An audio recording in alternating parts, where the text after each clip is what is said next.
बहुत सारे लोग लोको पायलट की तैयारी कर रहे थे, लेकिन वो तैयारी करना एकाएक बंद कर चुके हैं। बहुत सारे ऐसे स्टूडेंट हैं जो कि भविष्य में लोको पायलट बनना चाहते थे, लेकिन वो सपना तोड़ चुके हैं। तो आखिर ऐसा क्यों हुआ? कंप्लीट आपको जवाब मिलेगा और इसका सॉल्यूशन भी मिलेगा। किसी ने अफवाह फैलाई मार्केट में कि रेलवे अब प्राइवेट हो गई है और इसमें अब किसी को भी नौकरी नहीं मिलेगी। ये पूरी तरह से सच नहीं है। रेलवे प्राइवेट नहीं हुआ है, इसकी कुछ रेलगाड़ियाँ प्राइवेट की गई है, वो भी सिर्फ और सिर्फ सुविधाओं को लेकर के, और कुछ नहीं। तो रेलवे में जितनी सारी पोस्ट हैं, जो जिस पोस्ट का कोई काम नहीं है, अब रेलवे में कोई काम नहीं बचा, उस पोस्ट को भले ही ख़त्म कर दिया गया हो, लेकिन रेलवे में बहुत सारे ऐसे पोस्ट हैं जो कि इम्पोर्टेंट पोस्ट है, उसके बिना रेलगाड़ी नहीं चल सकती एक कदम भी। जैसे कि इम्पोर्टेंट जो है, लोको पायलट हुआ, इंजीनियर्स हुए, उसके बाद स्टेशन मास्टर हुआ, गार्ड हुआ, आरपीएफ हुआ, ये सब के बिना रेलवे नहीं चल सकती। तो ये किसी भी पोस्ट को ख़त्म नहीं किया गया है। हाँ, मेंटेनेंस का काम हो सकता है दिया गया हो प्राइवेट को, रेलवे को संचालन की व्यवस्था देखने के लिए प्राइवेट किया गया हो, स्टेशन का रख रखाव के लिए प्राइवेट किया गया हो, लेकिन स्टाफ को कभी भी प्राइवेट नहीं किया गया, जितने सारे इम्पोर्टेंट स्टाफ है उसका। इसलिए आप लोग इस भावना को मन से निकाल दीजिए कि रेलवे प्राइवेट हो गई है, इसमें अब हमारी नौकरी नहीं लग सकती, या फिर जिसका वेटिंग है वो लोग आशा छोड़ चुके हैं। ऐसा कुछ भी बात नहीं है। अभी मैं देख रहा हूँ सबके मतलब चेहरे पे बिल्कुल मायूसी छाई हुई है, स्पेशली बिहार, झारखंड, यूपी के स्टूडेंट के मन में, क्योंकि यहाँ पे ये हिंदी भाषी स्पेशली छात्र हैं। यहाँ पे ये लोग स्पेशली लोको पायलट रेलवे के एग्ज़ाम की ही तैयारी करते हैं, फिर चाहे जो भी पोस्ट मिल जाए। तो उन सभी लोगों को मैं आप लोगों को बिल्कुल उम्मीद जगा रहा हूँ। 100% बात ये सच है कि रेलवे का जितने सारी स्टाफ है, सबकी भर्ती प्रक्रिया बिल्कुल चलती रहेगी, आगे भी बिल्कुल चलती रहेगी। भले एग्ज़ाम में थोड़ी देर हो रही है, वो अलग बात है। तो देखिए, आइए हम लोग इस वीडियो में बात करते हैं स्पेशली लोको पायलट के लिए। अगर आप लोग इसकी मतलब कि इसकी क्वालिफिकेशन आप लोग पूरा कर चुके हैं, तो हम लोग बिल्कुल तैयारी के बारे में बात करेंगे इस वीडियो में। तो लोको पायलट एग्ज़ाम में आपका 3 एग्ज़ाम होता है। 3 एग्ज़ाम होती है, CBT 1, CBT 2 और CBT 3। ठीक है, CBT 1, CBT 2 और CBT 3। तो CBT 1 एग्ज़ाम जो है वो क्वालिफाइंग एग्ज़ाम है। अब आप समझिए कि क्वालिफाइंग एग्ज़ाम क्या होती है, उसका क्या मतलब होता है। क्वालिफाइंग एग्ज़ाम का मतलब ये होता है कि आपको लोको पायलट बनने के लिए आपको 3 एग्ज़ाम से गुजरना पड़ता है, CBT 1, 2 और 3। अब आप CBT 1 एग्ज़ाम को अगर आप पास करते हैं, तभी आप CBT 2 एग्ज़ाम को दे पाएंगे, और जब आप CBT 2 एग्ज़ाम को पास करेंगे, तभी आप CBT 3 एग्ज़ाम को आप दे पाएंगे। यानी कि CBT 1 एग्ज़ाम क्वालिफाइंग एग्ज़ाम है। इसका मतलब ये हुआ कि इसका जो नंबर है आपका मेरिट में नहीं जुड़ता है। भले ही आपने इसमें से 100% नंबर ले आए हो, अगर आपको वो टॉप मतलब कि जितना उसको स्टूडेंट चाहिए वो टॉप से ले लेगा उतना सारा स्टूडेंट, तो उसका नंबर जो है इसमें नहीं जुड़ेगा। फिर को आपको दोबारा से CBT 2 की शुरू करनी पड़ेगी। अगर मान लीजिए कोई स्टूडेंट जो है CBT 1 में 55% नंबर लाया है और वो क्वालिफाई हो गया, किसी स्टूडेंट ने 90% नंबर लाया है और वो क्वालिफाई हो गया, तो दोनों की रैंकिंग बिल्कुल सेम रहेगी। जो वैल्यू 55% वालों का है वही वैल्यू 90% वालों का है। तो आप लोग मतलब समझ गए कि क्वालिफाइंग का मतलब क्या होता है। सिर्फ और सिर्फ क्वालिफाइंग, उसका आपको कितना भी एक्स्ट्रा नंबर आप ले आए, उसका दूसरे एग्ज़ाम में उसका नंबर नहीं जुड़ता है, या फिर आपका मेरिट में उसका नंबर जुड़ता ही नहीं है। तो अब आप आते हैं यहाँ पे CBT 2। तो CBT 1 एग्ज़ाम के बारे में बिल्कुल छोटी सी बात बता दूँ कि ये आपको 75 नंबर का एग्ज़ाम होती है, और क्वेश्चन जो है आपका कंप्यूटर पे होती है। CBT का मतलब होता है कंप्यूटर बेस्ड टेस्ट, यानी ऐसा टेस्ट जो कि आपको कंप्यूटर पे हो, ऑनलाइन टेस्ट होती है CBT 1 एग्ज़ाम, जो कि 75 क्वेश्चन होते हैं और 1 घंटे का आपको समय मिलता है, यानी 60 मिनट में आपको 75 क्वेश्चन आपको करने पड़ते हैं।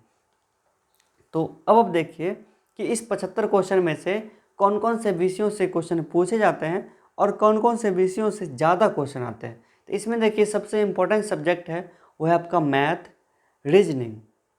Math, reasoning, science. मैथ में से 20 क्वेश्चन, रीजनिंग में से भी 20 क्वेश्चन और साइंस में से 25 क्वेश्चन।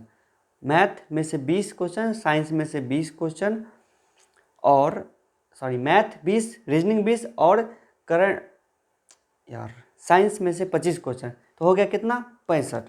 और अब बच गया अब 10 क्वेश्चन। अब उस 10 क्वेश्चन में से करंट अफेयर्स और जीके, करंट अफेयर्स में से ज़्यादा क्वेश्चन आते हैं, 5 से 7 क्वेश्चन आते हैं। जीके में से बहुत ही कम क्वेश्चन आते हैं, 3 से 5 क्वेश्चन आते हैं।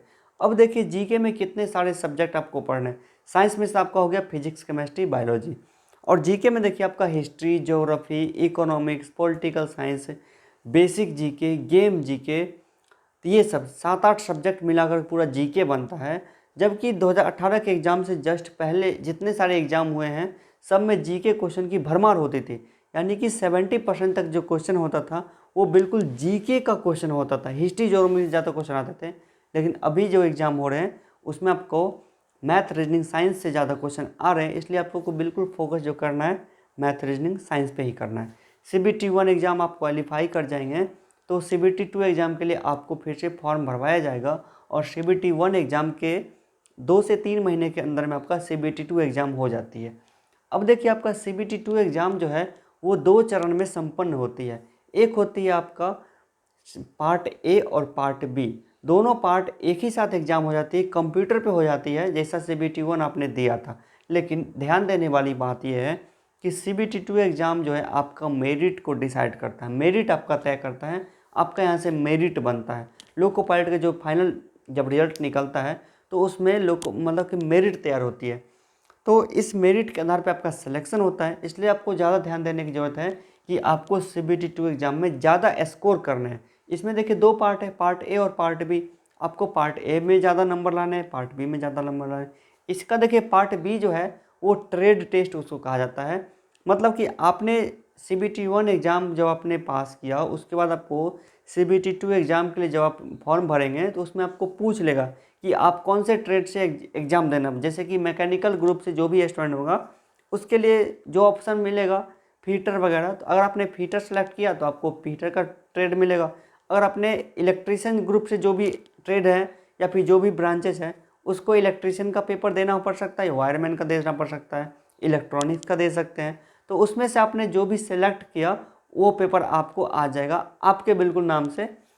तो अगर हमने मान ली इलेक्ट्रॉनिक्स सेलेक्ट किया तो CBT 2 का पार्ट बी जो है हमारा पेपर आएगा वो आएगा इलेक्ट्रॉनिक्स पेपर। हमको सिर्फ और सिर्फ इलेक्ट्रॉनिक्स से ही क्वेश्चन पूछे जाएंगे। कितने? तो 75 और वो क्वालिफाइंग एग्ज़ाम है। क्वालिफाइंग एग्ज़ाम का मीनिंग हम आपको CBT 1 के बारे में बता चुके हैं।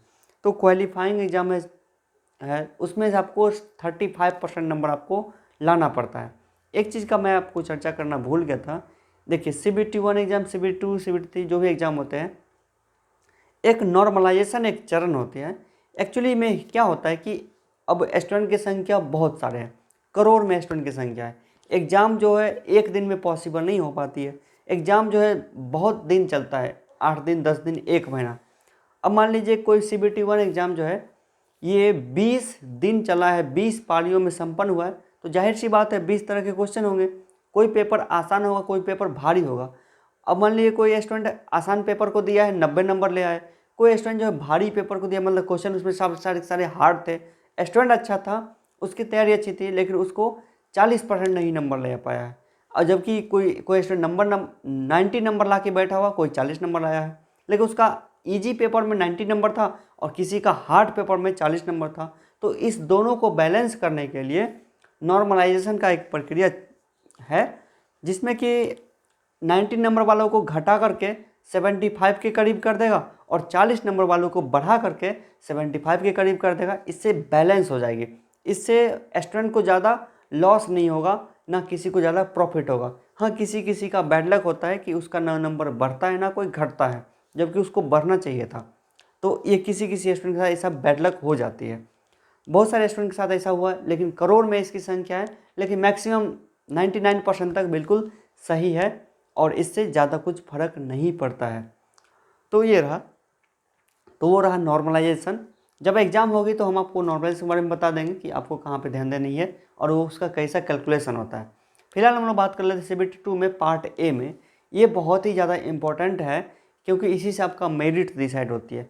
CBT 2 एग्ज़ाम का पार्ट ए और CBT 3 एग्ज़ाम जो होती है साइको टेस्ट, उसका पूरा नंबर CBT 2 एग्ज़ाम का पार्ट ए 100 नंबर की होती है। उसमें से आपने जितना नंबर मतलब गेन किया, जितना नंबर आपने हासिल किया, उसमें से उसका 70% नंबर निकाल लिया और CBT 3 एग्जाम में आपने जितना नंबर लाया उसमें से 30% 30% नंबर निकाल लिया, दोनों को मिक्स करके मेरिट तैयार होती है। तो इसलिए आपको CBT 2 एग्जाम का पार्ट ए में आपको कोशिश करना है कि ज़्यादा से ज़्यादा नंबर लाएं। लाइक आपको 75 to 80%, इससे भी ज़्यादा आपको नंबर जितना ज़्यादा हो सके उतना ज़्यादा नंबर लाइए। इसका मैं आपको सिलेबस बता देता हूँ।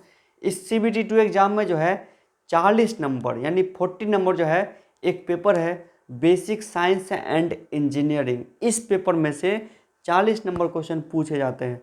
अब बच गया कितना, अब यानी कि अब 50। अब सोचिए मैथ रीजनिंग में से 25-25 और 10 नंबर आपको current affairs on basic, current affairs on general awareness. GK में से क्वेश्चन ज़्यादा पूछता ही नहीं है, इसलिए उसको पढ़ना की ज़रूरत ही नहीं है।